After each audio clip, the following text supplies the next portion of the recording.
Hi, రీసెంట్గా air India flight 171 Ahmedabad నుంచి లండన్కి take off అయిన కొద్ది క్షణాల్లోనే క్రాష్ అవ్వడం మనకు తెలిసింది. ఇది చాలా హృదయాన్ని కలిచివేసే ఒక ఇన్సిడెంట్. చాలా బాధ కలిగించింది. లైఫ్ అనేది ఎంత అన్ప్రెడిక్టబుల్ అనేది ఈ ఇన్సిడెంట్ ద్వారా మనకు తెలుస్తుంది. ఫ్లైట్లో ఉన్న ప్యాసింజర్సే కాకుండా ఆ ఫ్లైట్ ఎక్కడైతే క్రాష్ ల్యాండ్ అయ్యిందో అక్కడున్న చాలామంది మెడికల్ స్టూడెంట్స్ కూడా చనిపోయారు. ఇది ఒక చాలా సెన్సిటివ్ న్యూస్.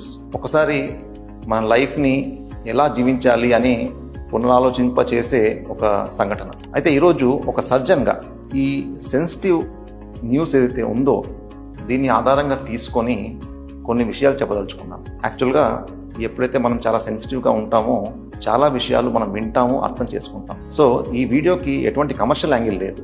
జస్ట్ ఈ సెన్సిటివ్గా ఉన్న టైంలో కొన్ని విషయాలు క్లియర్గా అర్థం చేసుకుంటారు అని చెప్పడమే. యాక్చువల్గా ఈ ఎయిర్లైన్స్ ఇండస్ట్రీకి ప్లస్ సర్జరీకి చాలా సిమిలారిటీస్ ఉంటాయి. సో ఈరోజు ఆ సిమిలారిటీస్ ఏంటి అనేది చూద్దాం. So comparison between airline industry and surgery part 1. So airlines అనేది మనం అంత ఈజీగా ప్రిఫర్ చేసి ఎందుకు ట్రావెల్ చేస్తున్నాము? ఎందుకంటే it is suppose to be very safe. Safety అనేది మనకు అష్యూరెన్స్ లేకపోతే ఎయిర్లైన్స్ మనం ఎక్కం. మరి ఈ సేఫ్టీ అనేది ఎయిర్లైన్స్కి ఎలా తీసుకొచ్చారు? సో మనం ఒకసారి చరిత్ర తీసుకుంటే one of the most important steps అనేది సేఫ్టీ చెక్ లిస్ట్. అంటే ఒక ఫ్లైట్ టేకాఫ్ అయ్యే ముందు ఒక పేపర్ మీద అన్ని స్టెప్స్ రాసుకొని ఇవి చెక్ చేశారా లేదా అని టిక్ చేసుకోవడం, దీన్ని చెక్ లిస్ట్ అంటాం. ఎగ్జాక్ట్లీ ఇదే ప్రిన్సిపల్ని మనం సర్జరీలో కూడా బారో చేశాం. సర్జరీలో కూడా ఒక పేషెంట్ ఆపరేషన్ థియేటర్కి షిఫ్ట్ అయ్యే ముందు చెక్ లిస్ట్ అనేది టిక్ చేసుకోవడం జరుగుతుంది.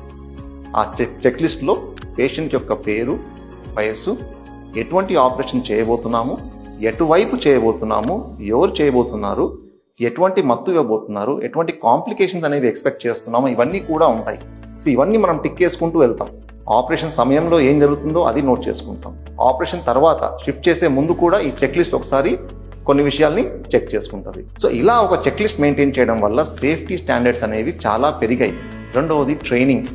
పైలట్స్కి ఒక అడిక్వేట్ ట్రైనింగ్ లేకుండా ఫ్లై చేసే పర్మిషన్ ఇవ్వరు. అంటే నంబర్ ఆఫ్ ఫ్లయింగ్ అవర్స్ అని ఉంటాయి. ఆ అవర్స్ క్రాస్ అయితే కానీ వాళ్ళకి ఆ లైసెన్స్ కానీ పర్మిషన్ కానీ ఇవ్వరు.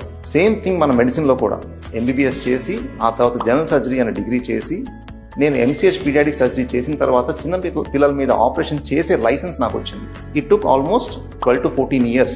So 12 to 14 years of rigorous training తర్వాత నేను ఈ రోజు చిన్నపిల్లల మీద ఆపరేషన్ చేస్తాను. ఈ ట్రైనింగ్ వల్ల ఏమవుతుందంటే మనం సేఫ్టీ స్టాండర్డ్స్ని పెంచుతాం, ప్లస్ కాంప్లికేషన్స్ని తగ్గిస్తాం. మూడవది supervision and upgrading the knowledge. నేను ఇప్పుడు ఆపరేషన్ చేస్తున్నా కూడా నా మీద చాలా సూపర్విజన్ ఉంటుంది. నేను చేసే ప్రతి స్టెప్ అబ్జర్వ్ చేయబడుతుంది. నేను ప్రతి నాలెడ్జ్ని అప్గ్రేడ్ చేసుకుంటూ ఉంటాను. Same thing with airlines also. ఇలా చేయబట్టి సేఫ్టీ స్టాండర్డ్స్ అనేవి పెరిగాయి. సేఫ్టీ స్టాండర్డ్స్ ఎప్పుడైతే పెరిగాయో మనకు యాక్సిడెంట్స్ చాలా తగ్గిపోయి ప్రజల్లో ఒక కాన్ఫిడెన్స్ వచ్చింది ఎయిర్లైన్స్ ఎక్కడం అనేది చాలా సేఫ్ అని. సో ఇది కంపారిజన్ నెంబర్ 1.